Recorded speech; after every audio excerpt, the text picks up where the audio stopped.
Morning! Papakain tayo ng mga batang apat ang paa. So, nauna na yung mga kumakapul.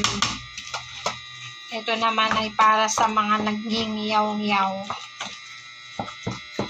Siyempre, kung ano yung pagkain ng apat ang paa na malalaki, ang naiba lang ay yung dry food nila. Pero parehas na merong sayote, kalabasa, may wet food na halo, may isda,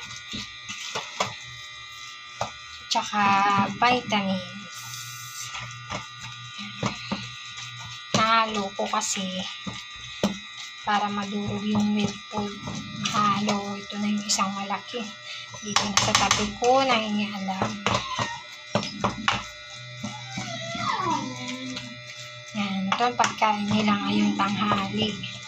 Pag umaga, dry food ang pagkain nila. Pero pagka tanghali, nilulutuan ko sila ng ganito. Pag gabi, dry food lang din. Pag tanghali lang talaga kasi yun yung oras na sila. Sanay sila na kumakain talaga ng maluto. So, ayan, magpapakain muna ako.